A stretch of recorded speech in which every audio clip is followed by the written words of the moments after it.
ലോകത്തിനു മുന്നിൽ കേരളത്തിന്റെ അഭിമാനമുയർത്തിയ ജനകീയാസൂത്രണ പദ്ധതി 30 വർഷങ്ങൾ പിന്നിട്ടിരിക്കുകയാണ്. ജനകീയാസൂത്രണത്തിന്റെ ഭാഗമായി നിരവധി മാറ്റങ്ങളും വികസനങ്ങളും കേരളത്തിന്റെ അങ്ങോളം ഇങ്ങോളമുണ്ട്. ഇന്ന് നമ്മളുള്ളത് തിരുവനന്തപുരം ജില്ലയിലെ നെടുമങ്ങാടാണ്. നെടുമങ്ങാട് ബ്ലോക്ക് പഞ്ചായത്തിന് കീഴിലെ ജൈവഗ്രാമ പദ്ധതിയെക്കുറിച്ചുള്ള വിശേഷങ്ങൾ അറിയാം.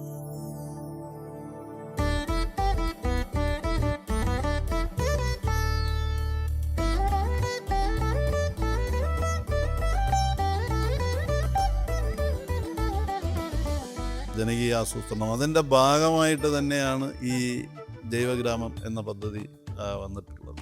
അന്ന് വിളിച്ചു ചേർത്ത കർഷക സഭയിൽ ജൈവ കൃഷിയുമായി ബന്ധപ്പെട്ട അറിവിൻ്റെ ഒരു കുറവുണ്ട്. അപ്പോൾ അതിനെന്ത് ചെയ്യാൻ കഴിയും എന്നുള്ളതിനെ സംബന്ധിച്ച് വളരെ ജനകീയ പങ്കാളിത്തത്തോടുകൂടി 5 പഞ്ചായത്തുകളിലെയും കർഷകരെ അടക്കം പങ്കെടുപ്പിച്ചുകൊണ്ടാണ് ഇതിൻ്റെ പ്രവർത്തനങ്ങൾ ആരംഭിച്ചത്. ഈ പ്രദേശം കാർഷിക മേഖലയ്ക്ക് വലിയ മുൻതൂക്കമുള്ള ഒരു പ്രദേശമാണ്. കാർഷിക മേഖലയ്ക്ക് മുൻതൂക്കമുള്ള പ്രദേശത്ത് എന്ന നിലയിൽ ബ്ലോക്ക് പഞ്ചായത്ത് കാർഷിക മേഖലയിൽ ഏത് രീതിയിൽ ഇടപെടാം എന്ന് ആലോചിച്ചതിൻ്റെ ഫലമായിട്ടാണ് 2015-16 കാലഘട്ടത്തിൽ അന്നത്തെ ബ്ലോക്ക് പഞ്ചായത്ത് ഭരണസമിതി ശ്രീ ബിജുവിൻ്റെ നേതൃത്വത്തിലുള്ള ഭരണസമിതി ജൈവഗ്രാമം എന്ന ഒരു പദ്ധതിയെക്കുറിച്ച് ആലോചിച്ചു. ജൈവ കൃഷിയെ സംബന്ധിച്ചുള്ള പരിശീലനങ്ങളും അതോടൊപ്പം തന്നെ ബ്ലോക്ക് പഞ്ചായത്തിന് സ്വന്തമായുള്ള ഈ 1.5 ഏക്കറോളം വരുന്ന പ്രദേശത്ത് തികച്ചും ജൈവ കൃഷി രീതികൾ അവലംബിച്ചുകൊണ്ട് വിവിധങ്ങളായ ഉൽപ്പന്നങ്ങൾ ഉണ്ടാക്കിയെടുക്കുന്നതിന് വേണ്ടിയുള്ള പ്രവർത്തനങ്ങൾ 2015-16 കാലഘട്ടത്തിലാണ് ആരംഭിച്ചത്. ഇവിടെ നിലവിൽ ഉള്ളത് നമ്മുടെ ലവ് ബേർഡ്സ് ഉണ്ട്, അലങ്കാര മത്സ്യങ്ങൾ ഉണ്ട്. ഇതെല്ലാം തന്നെ നമ്മൾ ഒരു ഘട്ടം കഴിയുമ്പോഴേക്കും ഇതിൻ്റെ കുഞ്ഞുങ്ങളെയെല്ലാം വിൽക്കുന്ന ഒരു രീതിയാണ് നമുക്ക് ഉള്ളത്. പിന്നെ ലവ് ബേർഡ്സ് ആയാലും അങ്ങനെ തന്നെയാണ്. പിന്നെ ഉള്ളത് മുട്ടക്കോഴിയാണ്. മുട്ടക്കോഴിയെ സംബന്ധിച്ച് ഏകദേശം 1000-ഓളം മുട്ടക്കോഴി ഇവിടെ നമ്മൾ അതിൻ്റെ പ്രവർത്തനം നടന്നു വരികയാണ്. ഈ മുട്ട പുറത്ത് കൊടുക്കുന്നതോടൊപ്പം തന്നെ നമ്മൾ അംഗൻവാടികളിൽ ഏറ്റവും നാടൻ മുട്ട എന്നുള്ള നിലയിൽ ഏകദേശം 125ഓളം അംഗൻവാടികൾ നെടുമങ്ങാട് ബ്ലോക്ക് പഞ്ചായത്ത് പ്രദേശത്തുണ്ട്. ഈ അംഗൻവാടികളിൽ മുട്ട നമ്മൾ തന്നെ കൊടുക്കുന്ന ഒരു രീതിയുണ്ട്. അതോടൊപ്പം തന്നെ വാഴക്കൃഷിയുണ്ട്. ആട് പ്രജനന യൂണിറ്റാണ്. അതായത് നമ്മൾ ആട് ഒരു കർഷകന് പഞ്ചായത്തിൽ നിന്ന് തിരഞ്ഞെടുക്കുന്ന കർഷകന് ഒരു ആട് കൊടുക്കുകയും ആ ആട് അതിൻ്റെ പ്രസവം കഴിഞ്ഞ ഉടനെ അതിൽ നിന്ന് ഒരു കുട്ടി, സാധാരണ 3-4 കുട്ടികളൊക്കെ കാണും, അപ്പോൾ അതിൽ നിന്ന് ഒരു കുട്ടി വീണ്ടും തിരിച്ച് ജൈവഗ്രാമത്തിന് തരിക എന്നുള്ള ഒരു പദ്ധതി ഉണ്ട്. അതുപോലെ തന്നെ വെച്ചൂർ പശുവുണ്ട്.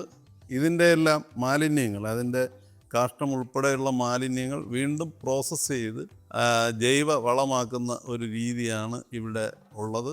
അതോടൊപ്പം തന്നെ കർഷകരിൽ നിന്ന് ചാണകം സംഭരിക്കുന്ന ഒരു രീതിയുണ്ട്. അതിൻ്റെ ഒരു വാഹനമാണ് ഇവിടെ ഉള്ളത്. ചാണകം ശേഖരിച്ച് നമ്മുടെ ഇവിടെ കൊണ്ടുവന്ന് പ്രോസസ്സ് ചെയ്ത് 5 കിലോ പാക്കറ്റായി കൃഷിഭവൻ വഴി വീണ്ടും കർഷകർക്ക് വിതരണം ചെയ്യുന്ന ഒരു രീതിയാണ് ഇവിടെ ഉള്ളത്. ശാസ്ത്രീയമായ രീതിയിൽ മുന്തിയ ഇനം എല്ലാത്തരം തൈകളും ഉൽപ്പാദിപ്പിച്ച് അംഗൻവാടികൾ, കൃഷിഭവനുകൾ, മറ്റ് കർഷകർക്കെല്ലാം വിതരണം ചെയ്യുന്ന ഒരു രീതിയുണ്ട്. ഇപ്പോൾ നിലവിൽ 6ഓളം ജീവനക്കാരാണുള്ളത്. ഈ നാട്ടിലുള്ള കർഷകർക്ക് മെച്ചപ്പെട്ട ഇനം കാർഷിക ഉൽപ്പന്നങ്ങൾ ഉണ്ടാക്കി കൊടുക്കുകയും ജൈവ കൃഷി പ്രോത്സാഹിപ്പിക്കുകയും ചെയ്യുന്നതാണ്.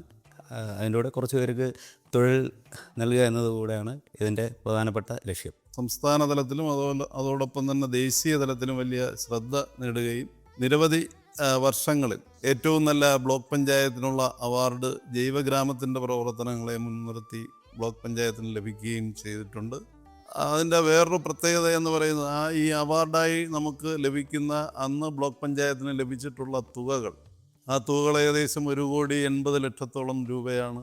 ഇതിൻ്റെ പ്രവർത്തന മികവിനായി സംസ്ഥാന ദേശീയ ഗവൺമെൻറ്റുകൾ പ്രഖ്യാപിച്ചത്.